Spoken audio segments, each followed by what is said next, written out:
बहुत समय पहले एक शहर में दो बच्चे रहते थे। उनके पास बहुत सारे खिलौने थे, किंतु वे एक दूसरे से कभी भी खिलौने बांटा नहीं करते थे। हमेशा एक दूसरे से इसी बात पर झगड़ा किया करते थे कि किसके पास ज़्यादा खिलौने हैं। देख मिष्टी, मेरे पास ज़्यादा खिलौने हैं। अरे नहीं, मेरे पास तुमसे भी ज्यादा खिलौने हैं और मेरे खिलौने तुम्हारे खिलौनों से बहुत अच्छे हैं। उनका झगड़ा सुनकर उनके दादाजी उनके पास आए और उनसे झगड़े का कारण पूछने लगे।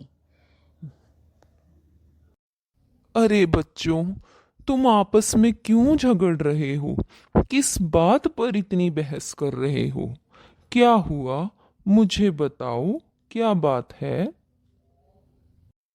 दादाजी दादाजी, देखो आप ही बताओ किसके खिलौने अच्छे हैं और किसके पास ज्यादा खिलौने हैं। दादाजी बताइए, मेरे खिलौने सबसे ज्यादा हैं और मेरे खिलौने ही सबसे सुंदर हैं।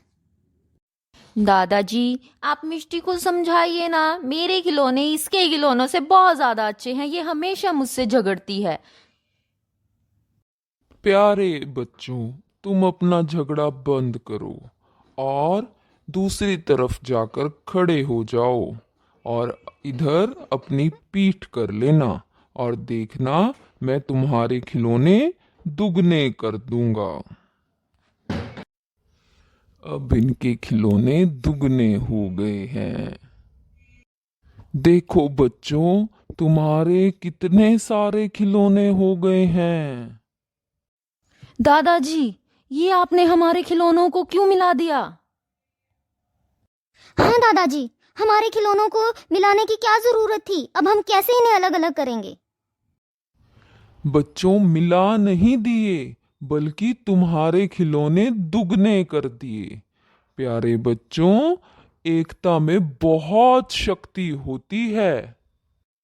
अगर हम मिलजुल कर रहेंगे तो हमारी ताकत भी दुगनी हो जाएगी। इन खिलौनों की तरह हम भी बहुत बढ़ जाएंगे।